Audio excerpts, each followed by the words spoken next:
lift 'em up with spirit. I wish I knew the songs, let 'em guide so they hear it. Wyatt C. Lewis performs in a video that will prove to music festivals across Canada that they're worth booking. Behind the scenes is Alan Greyeyes, director of the Sakihiwe Festival and chair at the Indigenous Music Office. He helps Indigenous artists like Wyatt get a start in these spaces. It's really important for those festivals to present as many Indigenous people as possible.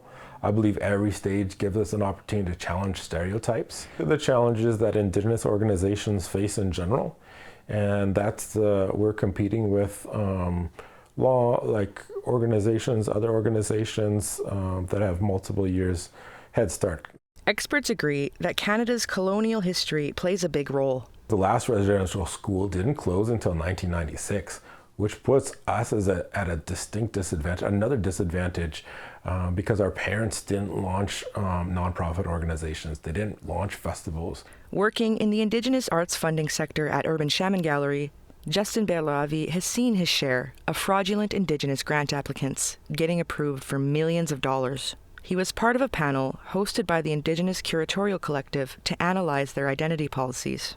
We don't want to be like pretending police and like looking over our shoulders all the time and interrogating people who are our colleagues. So like rather than focusing on like the individual as being, you know, someone who's malicious or like a bad actor and trying to police at an individual level, looking at like our systems and structures.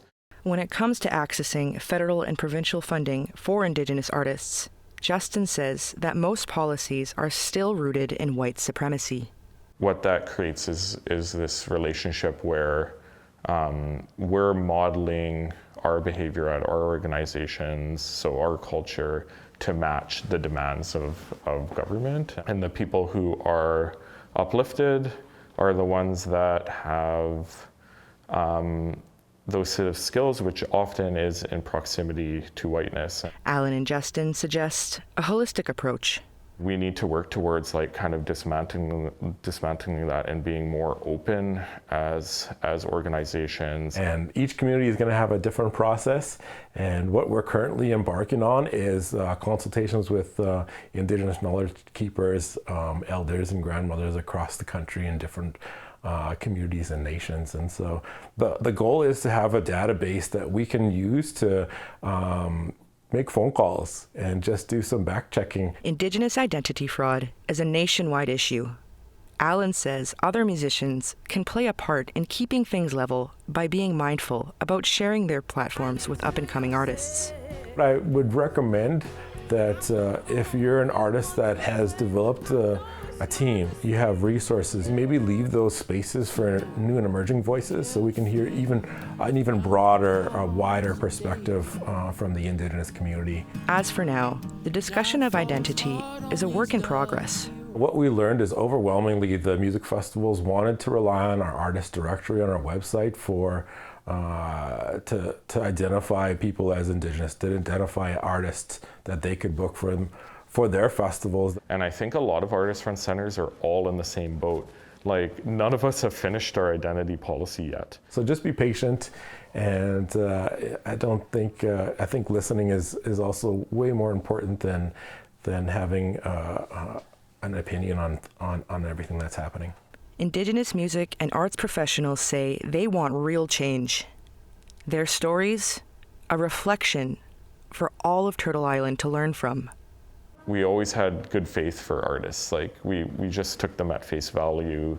We would have conversations, understand their communities, but it's not until now that we're realizing that the situation is really complex. There's no time like the present for us to recognize just how complex identity is. If you're lying, people will find out. If you're reconnecting and you really don't know, then say you don't know. And be honest about where that disconnect lies and what it entails, and you'll have support from the community. Just recognizing that people are people, we're not perfect, we all make mistakes, but there's always, an opportunity to make things right. Indigenous people hold real and valid pain surrounding false identity claims.